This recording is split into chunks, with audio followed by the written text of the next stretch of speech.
Salut et bienvenue à toi. On va attaquer cette deuxième vidéo consacrée au réservoir de la Mini. Comme j'avais dit en première vidéo, c'est en deux parties.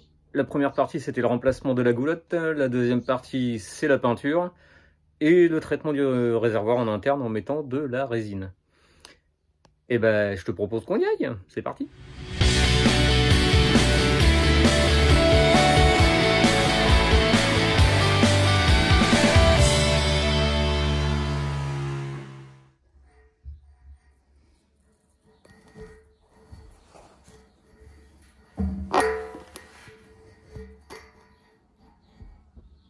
Bon, c'est quand même plus de la rouille de surface.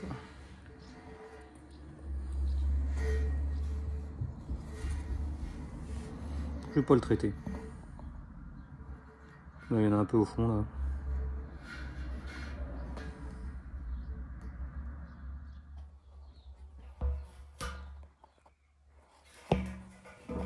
Ainsi quand même.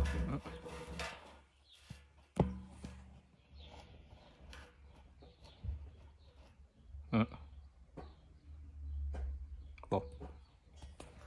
Je t'explique comment j'ai réussi à faire ça. Bah c'est tout con, hein. J'y ai passé de l'acide, carrément.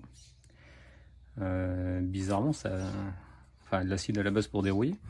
Ça a viré toute la peinture, en fait. Ils se sont pas fait chier, les Anglais, hein. C'est juste peint. Il n'y a pas d'anti-rouille, il n'y a que dalle. À la base, j'en avais mis à l'intérieur. Après, ça a débordé, donc j'en ai foutu un peu partout. Donc, je sais pas si ça se voit, mais là, c'est quand même vachement plus propre, hein.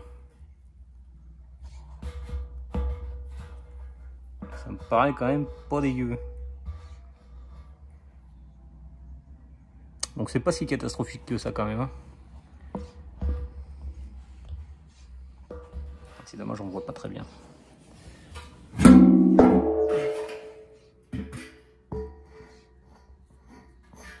Là comme c'est propre quand même.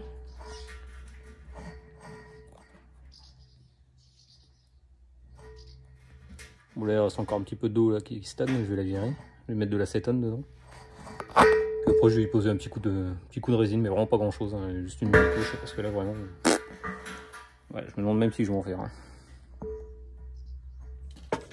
Là tu vois, je suis en train de préparer la résine époxy. Faut absolument se protéger parce que ça dégage quand même des vapeurs nocives, même si ça sent pas tant que ça. Évidemment, tu vois le masque à droite, qui est pas sur mon pif. Bien joué mon gars.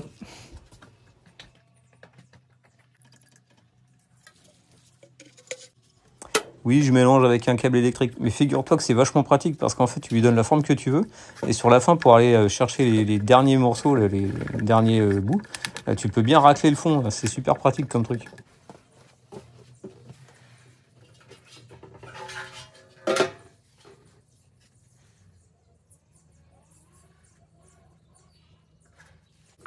Et quand je te disais que c'était super pratique, là, tu vois, je lui donne la petite forme qui va bien et ça racle tout. Et jusqu'à la dernière goutte. Ensuite, je cache les orifices pour pas que ça coule partout, évidemment.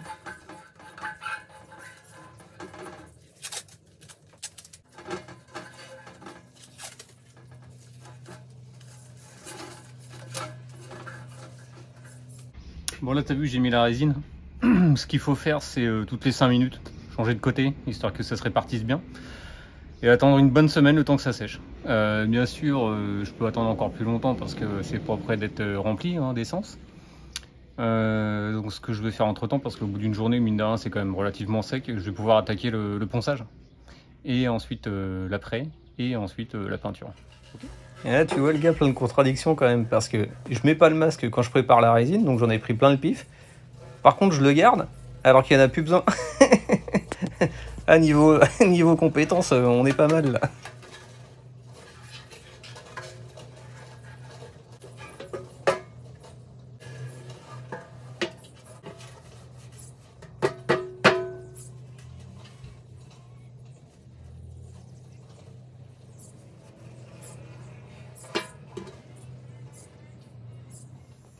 Allez, voilà le résultat. Donc l'intérieur est traité, quand la caméra aura fait le point. Il en reste encore un petit peu au niveau du filtre et puis de la goulotte. Là, bon, bah, on va laisser comme ça. De toute façon, maintenant que c'est emprisonné dans la résine, ça va plus bouger. Hein. Par expérience, il n'y a jamais eu de décollement quand j'en ai fait, quoi.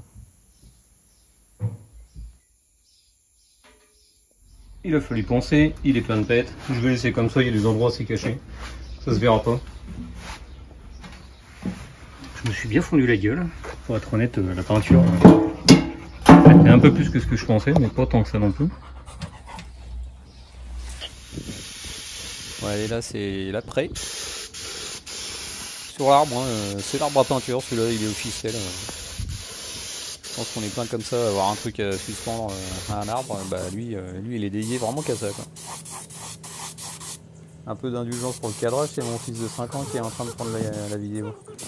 De toute évidence, il est aussi vieux que son père.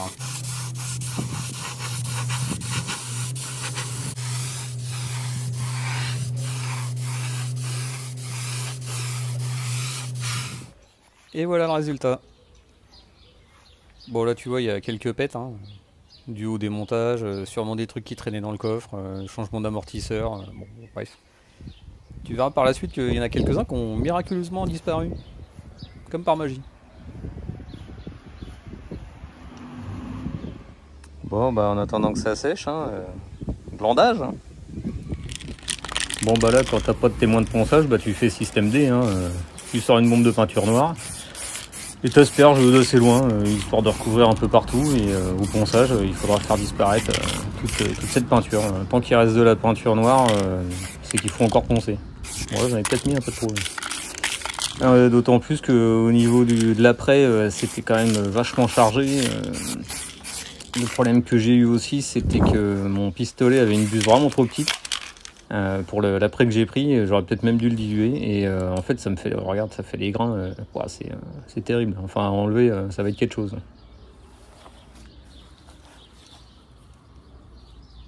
A few minutes later. Allez, c'est parti pour le ponçage. On va voir si le nanisme prépubère que j'ai longtemps exercé finit par porter ses fruits et va enfin être utile à quelque chose.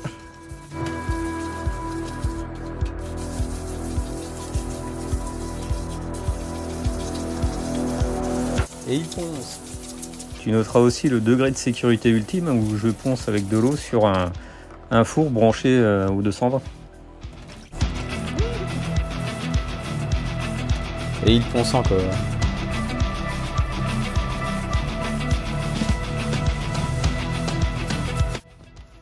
Bon. Dans les règles. J'aurais dû prendre du 500 ou du 600. Voire même du 400. Vu l'utilisation. Bon, j'avais du 800. Alors forcément, je vais en chier un peu plus. Faut pas aller trop loin non plus.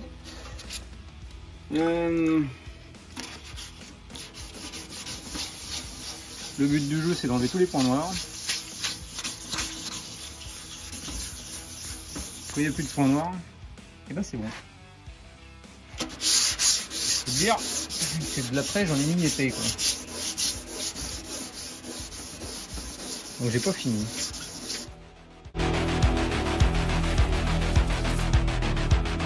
Eh mais j'ai l'impression qu'il ponce encore lui.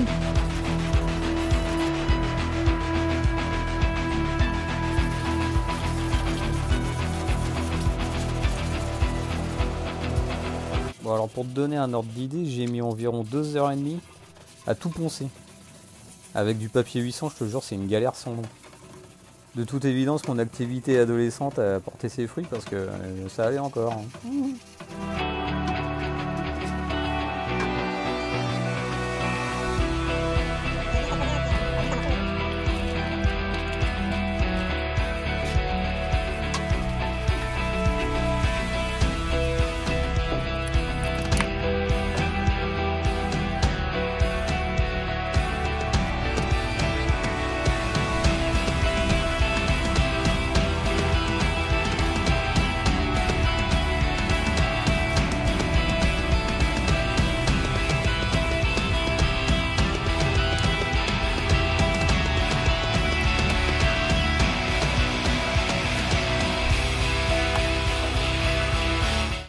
Donc là le mélange c'est 2 volumes de peinture et un durcisseur. Et là je crois que tu peux t'apercevoir que je mets du 1 pour 1 en fait, j'ai complètement craqué. Tu vas voir en fin de vidéo, ça aura quelques conséquences de ce que je viens de faire, hein. Je t'expliquerai tout.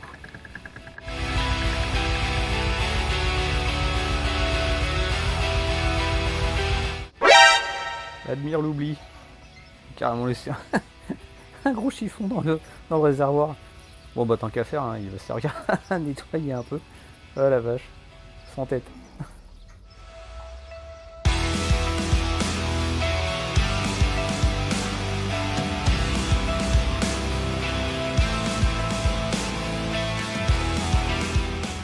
Bon, bientôt je vais peindre, mais avant de peindre, il faut dégraisser.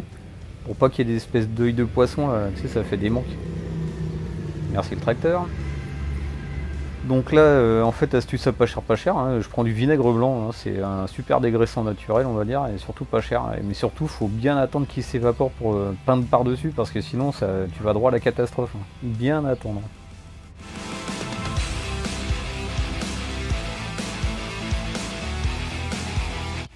Ensuite, je cache les orifices pour pas que la peinture rentre dedans.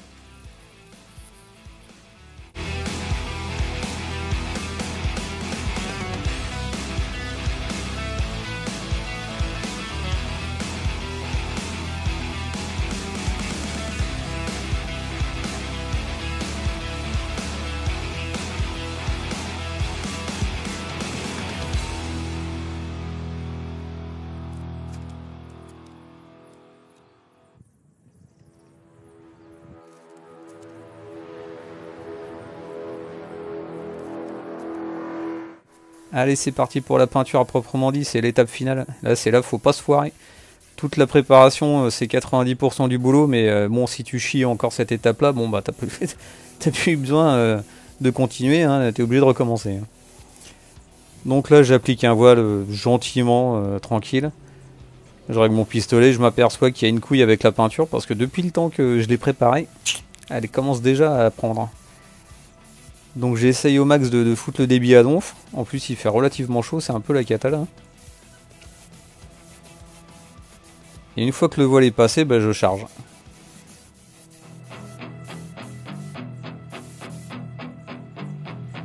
Tu t'apercevras aussi avec le temps que je me laisse vite distraire.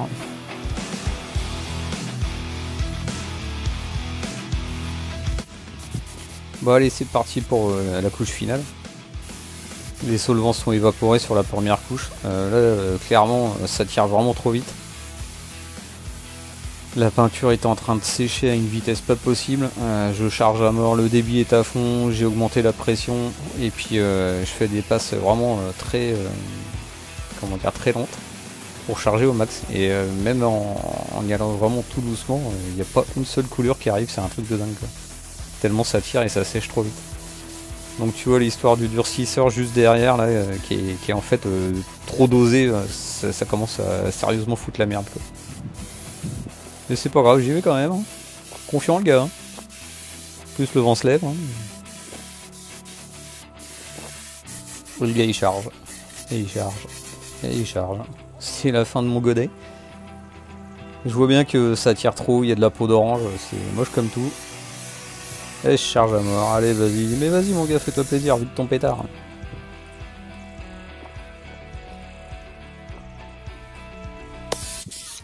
Le résultat une fois sec, je l'ai pendu à l'arbre une fois que c'était sec, hein, tu t'inquiètes pas, les poussières c'est rien du tout.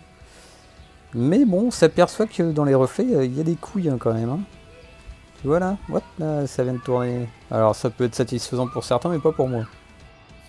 Et voilà, paye ta catastrophe. C'est écaillé de partout. Ça a mal réagi, c'est naze, ça me plaît pas. Ça a chier. Alors quand c'est à chier, qu'est-ce que tu fais? Ah bah tu recommences, hein. Il a fallu poncer, reponcer, rattaquer les couches, etc.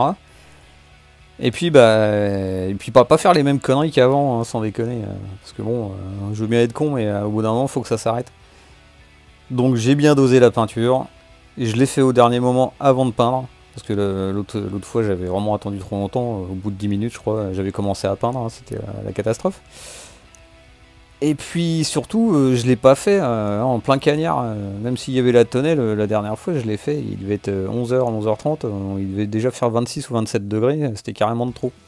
Donc là je l'ai fait tôt le matin, alors certes c'est dehors, hein, on n'est pas en cabine, hein, faut pas s'imaginer que ce sera un top résultat. Mais je te montre tout de suite ce que ça fait. Bon.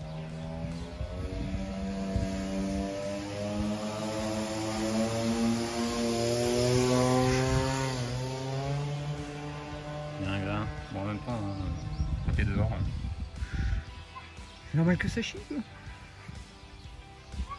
Oh, la belle peau d'orange.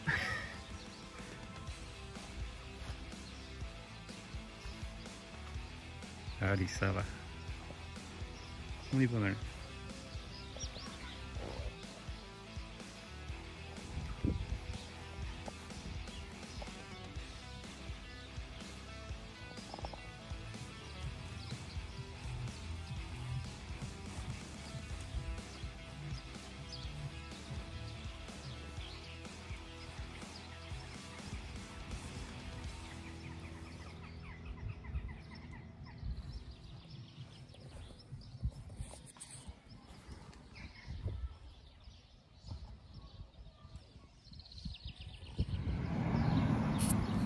Bon bah voilà, la peinture s'est tendue. Là juste avant quand je t'ai montré, bon, je viens juste de l'appliquer. Dans l'ensemble c'est pas trop mal. Bon il y a des grains, hein, il y a un peu de poussière qui s'est incrustée. Bon après c'est entre la caisse et puis le réservoir, ça va vraiment pas se voir. C'est pas une pièce non plus qui est visible, hein, à part quand tu ouvres le coffre, hein, évidemment. Au moins cette partie là elle est propre. Tu remarqueras qu'il y a 2 stars d'ailleurs sur la face, la fluke, on les voit les deux. Hein. De toute façon ça c'est des trucs que j'aurais beau faire, si je mets des trucs dans le coffre, ça va se barrer en couille, ça va taper. Donc je mettrai de la mousse en fait à la place.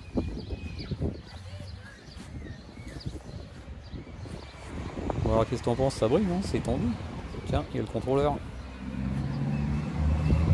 Chien d'attaque.